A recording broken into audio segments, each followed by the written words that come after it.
All right, let's dive into a really fascinating one today. Shoe Carnival's latest earnings report. Now, this one presented a genuine puzzle to the market, and we're going to break down exactly how a company can miss on sales and still have its stock absolutely soar.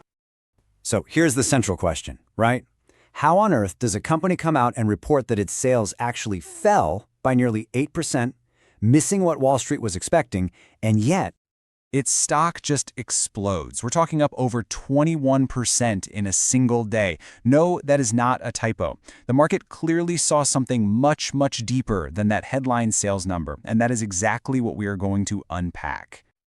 To really get what's behind that 21% pop, you have to understand this financial paradox at the very heart of their report. It's truly a tale of two numbers telling two completely different stories.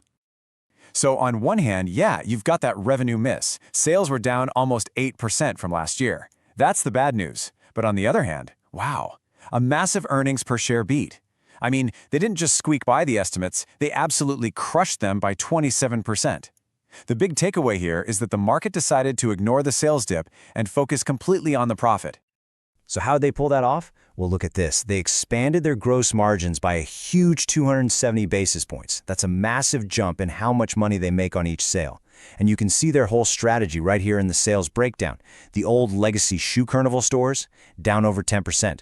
But their other brand, Shoe Station, it was actually up. And believe me, that was completely by design. That strategy is the absolute key to this entire story. It's a big corporate initiative that the management team is calling the rebanner strategy. To put it simply, they are intentionally and systematically closing down or converting their old Shoe Carnival stores into this newer, more profitable format called Shoe Station. And why are they doing that? To deliberately shift their entire business toward a wealthier and, frankly, more resilient customer base. Just look at the difference. The old Shoe Carnival banner, it targets lower-income households, folks who are under a ton of economic pressure right now. Management is basically treating these stores as cash generators now, using their profits to fund the transition, not to grow.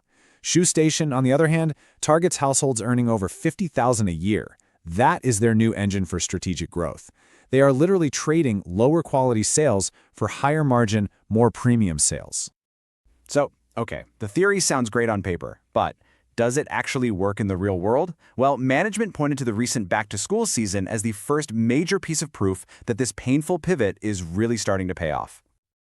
And the stakes here could not be higher. As the CEO, Mark Warden, said on the call, August is their must-win period. Think about that. It's a tiny sliver of the year, but it drives a quarter of their entire annual profit. This was the ultimate stress test for their rebanner strategy.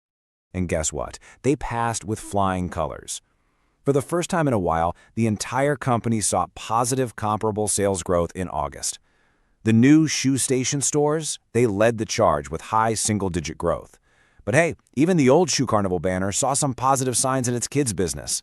For investors, this was huge. It totally de-risked the strategy and showed the plan was actually working in real time. So with that big win under their belt, management felt confident enough to update their outlook for the future, and they laid out a really clear roadmap for what's coming next. Now, you got to read between the lines on their new guidance because it's pretty telling. They tightened their sales forecast, basically acknowledging, yeah, sales at the old stores are going to decline like we planned. But look at the profit numbers. That's the real story. They raised the bottom end of their earnings guidance, and they significantly jacked up their gross margin forecast. The message is crystal clear. We are going to be a smaller, but a much, much more profitable company in the short term. And this is their timeline to what they call the tipping point. By the end of this fiscal year, about a third of their stores will be that new Shoe Station format. But the really key date to circle on your calendar is Back to School 2026. That's when Shoe Station is set to become the majority, over 51% of the entire company. And that's the moment they expect the growth from the new stores to finally overtake the decline from the old ones. And you don't have to take my word for it. The CEO himself defined this long-term vision. He called this the moment we become a different company.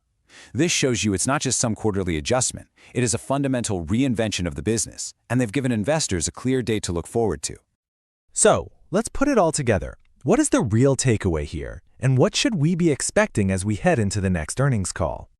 Here at Talk Tickers, we are assigning an outperform rating to the stock. We think the market's really positive reaction was justified, and honestly, we believe this underlying strategy has a lot more room to run.